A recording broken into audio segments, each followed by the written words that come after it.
A showdown on the pace and extent of implementing devolution between the national government and the 47 county governments prompted Deputy President William Ruto to convene a crisis meeting with governors elected on a Jubilee ticket. Governors from across the political divide have been a thorn in the flesh for the Kenyatta-Ruto administration, accusing it of frustrating the full implementation of devolution. How are you? Isaac, how are you? The governors have even threatened to push for a referendum to amend the constitution and compel the national government to allocate more funds to the county governments. The national government, during the 6-hour meeting, acknowledging that a solution must be found soon.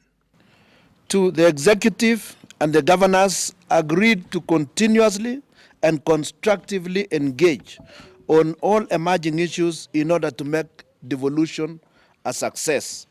We will have a meeting, hopefully, end of this week, with the CIC, with CRA, with Transition Authority, with the relevant ministries, so that there is no pull and push, so that we can have one meeting that will agree on a way forward that will not be in contention.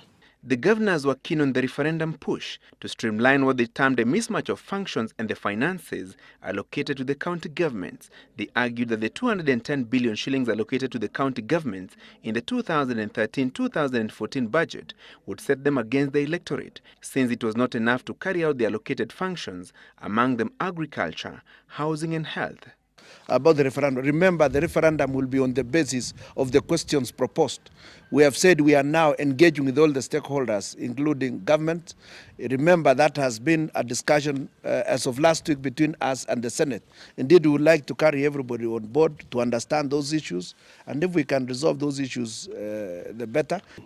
We know there have been arguments about Transition Authority when we issued instructions the other day that all these functions be devolved.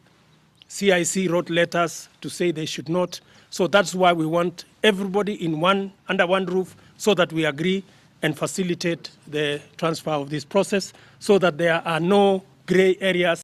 The governors defended their chairman Isaac Ruto against accusations that he was being used by the opposition team CORD to destabilize the Jubilee government, insisting that he was genuinely speaking on their behalf on issues hampering devolution.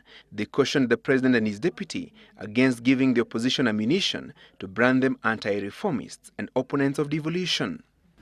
We will engage at every level to ensure that there is a smooth transfer of all the functions. The national government has insisted that in the 2013-2014 budget, it went beyond the constitutional requirement of 15% allocation to the county governments by setting aside 210 billion shillings, which is 32% of the budget. It insists that financial allocations can only be done in a structured manner to ensure accountability in the use of public funds.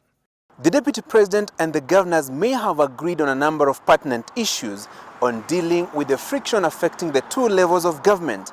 However, the real challenge is implementing devolution in letter and spirit as outlined in the Constitution. Francis Gachuri, Monday Special, Karen, Nairobi.